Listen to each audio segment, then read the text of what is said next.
오늘 우리에게 주시는 하나님의 말씀은 베드로전서 3장 13절에서 22절까지 말씀입니다. 13절 또 너희가 열심으로 선을 행하면 누가 너희를 헤아리요 그러나 의를 위하여 고난을 받으면 복 있는 자니 그들이 두려워하는 것을 두려워하지 말며 근심하지 말고 아멘. 선을 행하면 아무도 우리를 해할 사람이 없다고 합니다. 이것을 역으로 적용하면 선을 행하지 않으면 나를 해하는 사람이 있을 수도 있다는 거죠. 내가 선을 제대로 행하지 않고 있을 때 사람들과 갈등이나 문제가 생길 가능성이 있다는 것입니다. 사실 선을 행하지 않는다는 말은 악을 행하거나 나만의 이익을 챙기는 거죠. 이렇게 되면 충분히 갈등이 생길 수 있습니다. 갈등이라는 것이 내가 희생하거나 손해보려고 하지 않고 내 이익만 챙길 때 발생하죠. 남들의 얘기를 듣기보다 내 주장만 고집할 때 갈등이 생깁니다. 그래서 사람들과의 갈등을 피하고 싶다면 악을 피하고 자꾸만 선을 행해야 합니다.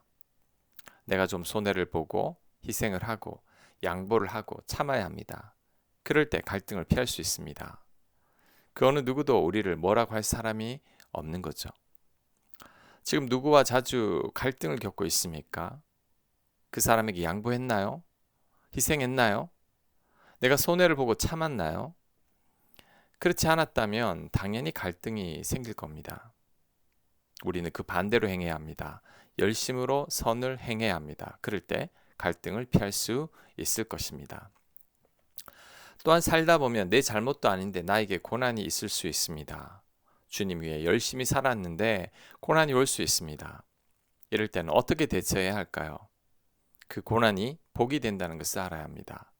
그래서 베드로는 의를 위하여 고난을 받으면 복 있는 자라고 말한 것입니다. 그러니 고난으로 인해 두려워하지 말고 근심하지 말라고 합니다. 하나님께서 다 아시니 하나님께서 갚으신다고 합니다. 그래서 예수님은 의를 위하여 박해받는 자는 복이 있나니 천국이 그들의 것임이라고 한 것입니다. 자, 이것을 우리에게도 적용할 수 있습니다. 우리가 하나님 말씀대로 살려고 하면 우리에게도 고난이 따라온다는 것을 알아야 합니다. 하나님 말씀대로 사는 게 쉬운 게 아니죠. 반대와 박해도 더불어 따라옵니다. 하지만 기억해야 할 것은 이때 복도 더불어 온다는 거죠. 그 복이 당장에 임하는 복은 아닐 수도 있지만 하나님께서 다 알고 계신다는 것을 명심해야 합니다. 그렇다면 하나님께서 반드시 갚으십니다. 하나님 뜻대로 사는 자는 하나님께서 반드시 책임지십니다. 그 은혜를 이 생에서 다 받지 못한다고 할지라도 낙심하지 말 것은 내 자녀가 복을 받거나 내세 우리에게 복이 주어질 것입니다. 하나님의 상급과 칭찬이 있을 것입니다. 의를 위해 받은 고난이 바로 나의 면류관이 됩니다. 순교자들의 죽음이 헛되지 않은 이유가 바로 여기에 있는 거죠. 오히려 지금 나에게 아무런 고난이 없는 게 이상한 것입니다. 내가 신앙생활을 하는데 전혀 어려움이 없다는 것은 내가 말씀대로 살지 않고 있을 가능성이 큽니다. 왜냐하면 하나님 말씀에 순종하는 삶에는 고난이 수반되기 때문이죠. 그러므로 우리들은 고난이 있더라도 이상히 여겨서는 안 됩니다. 오히려 당연하게 여기고 끝까지 하나님 말씀대로 살려고 애를 써야 합니다. 그것이 바른 그리스도인의 삶입니다. 15절 너희 마음에 그리스도를 주로 삼아 거룩하게 하고 너희 속에 있는 소망에 관한 이유를 묻는 자에게는 대답할 것을 항상 준비하되 온유와 두려움으로 하고 선한 양심을 가지라. 이는 그리스도 안에 있는 너희의 선행을 욕하는 자들로 그 비방하는 일에 부끄러움을 당하게 하려 함이라. 아멘. 예수님에 관해 누가 묻는다면 언제든지 대답할 것을 항상 준비하라고 합니다. 특히 온유와 부드러움으로 대답하라고 합니다. 이 말씀은 부드러운 태도와 조심스러운 마음으로 대답하라는 거죠. 상대를 존중하는 마음으로 대답을 해야 한다는 겁니다. 복음을 전할 때 태도도 중요합니다. 과거에 제가 예수님 믿지 않을 때 전도하는 분들의 무례한 태도에 거부감이 생겼던 기억이 있습니다. 예수님을 믿지 않는 것에 화를 내는 사람도 있었습니다. 그래서는 안 되죠. 부드러운 태도와 조심스러운 마음으로 다가서야 합니다. 그래야 불신자들이 예수님에 대해 호감을 갖게 되는 거죠. 그 다음 우리를 비방하는 자들이 우리들의 선한 행동으로 인해 부끄러움을 당하게 하라고 합니다. 이게 바로 선으로 악을 이기는 거죠. 요셉은 자신을 노예로 팔았던 형들을 용서하고 심지어 조카들까지 다 거둬들였습니다. 다윗은 자신을 죽이려던 사울 왕을 2번이나 살려주었죠. 이것이 바로 부끄럽게 하는 것입니다. 상대를 부끄럽게 하는 거죠. 선으로 악을 이기는 것입니다. 이러한 삶이 그리스도인의 삶의 태도여야 합니다. 선으로 악을 이기는 거죠. 악을 악으로, 욕을 욕으로 갚으면 안 됩니다. 우리는 선으로 악한 자들의 입을 막아야 합니다. 17절 선을 행함으로 고난 받는 것이 하나님의 뜻일진데 악을 행함으로 고난 받는 것보다 나으니라. 아멘. 선을 행하다가 고난을 받는 것이 하나님의 뜻이라고 합니다. 이 말은 선을 행하여도 고난을 받을 수 있다는 거죠. 선을 행하는데 왜 나에게 이런 일이 생기냐고 억울해할 필요가 없습니다. 예수님도 선을 행하다가 십자가에 못 박혔죠. 그러니 우리들도 그럴 수 있음을 생각하고 선을 행하다가 만나는 고난을 이상하게 여겨서는 안 됩니다. 베드로는 오히려 선을 행하다가 고난을 받는 것이 악을 행하다가 고난 받는 것보다 낫다고 했습니다. 그런데 가만히 생각해 보면 악을 행하다가 고난을 받는 것도 감사한 일이죠. 하나님의 간섭이기 때문입니다. 악을 행하는데 고난이 없으면 계속 악을 행할 겁니다. 그런데 고난을 받으니 악을 멈추게 되는 거죠. 그러고 보면 선을 행하다가 받는 고난도 복이고 악을 행하다가 받는 고난도 복입니다. 고난은 우리에게 늘 유익합니다. 18절 그리스도께서 단번에 죄를 위하여 죽으사 의인으로서 불의한 자를 대신하였으니 이는 우리를 하나님 앞으로 인도하려 하심이라. 육체로는 죽임을 당하시고 영으로는 살리심을 받으셨으니. 아멘. 예수님은 의인이신데도 불구하고 십자가에 죽으셨죠. 이렇게 죽으신 이유는 우리를 살리기 위함입니다. 우리를 하나님 앞으로 인도하기 위함인 거죠. 선을 행하다가 고난이 생길 때 우리는 예수님을 생각해야 합니다. 예수님도 우리를 위해 고난을 당하시며 참으셨죠. 그 덕분에 우리가 구원받았고 모든 인류가 구원받았습니다. 마찬가지로 우리가 선을 행함으로 고난을 받으면 그것이 타인을 구원의 길로 인도한다는 것을 알아야 합니다.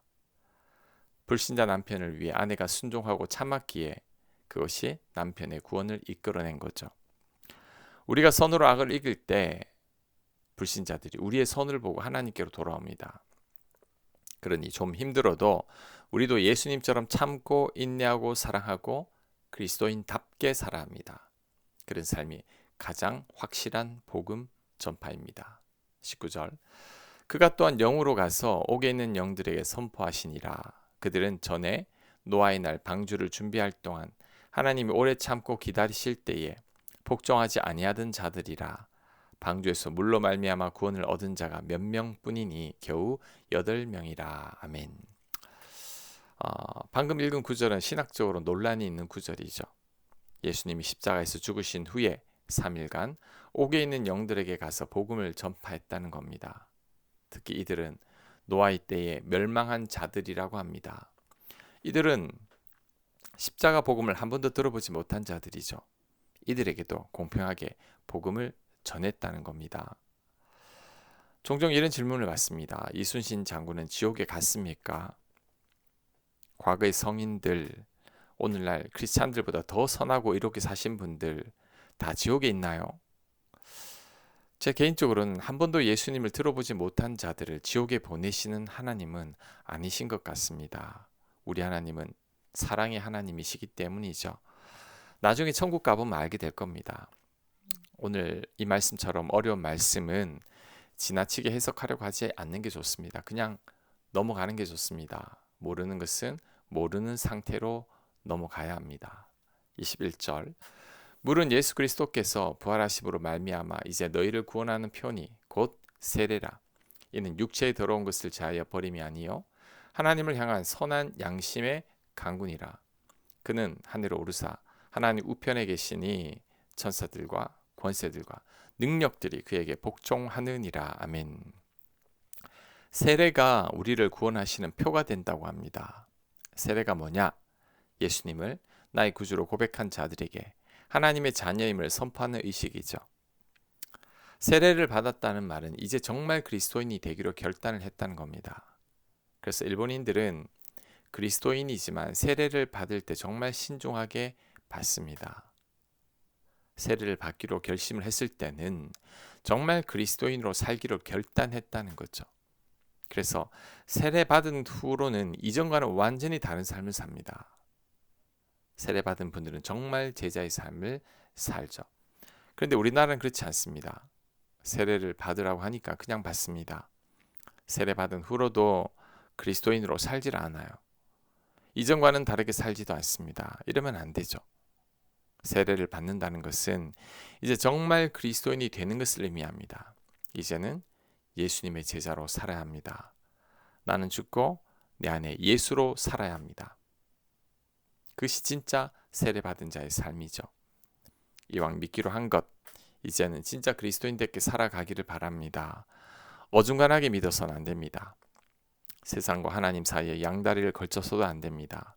하나님 말씀에 철저히 순종하고 선으로 악을 이기며 예수님의 삶을 본받아 살아야 합니다. 그것이 진짜 그리스도인의 삶입니다. 아멘. 묵상과 적용 질문입니다. 누군가와 갈등이 있다면 내가 양보하거나 희생하거나 손해보거나 참았는지를 생각해 보시기 바랍니다. 하나님 말씀대로 살아가는데 고난이 있음을 묵상해 보시기 바랍니다. 기도합니다. 하나님, 고난이 있어도 열심으로 선을 행하게 하옵소서. 고난 가운데 낙심하지 아니하고 하나님 말씀대로 살게 하여 주옵소서. 예수님 이름으로 기도합니다. 아멘.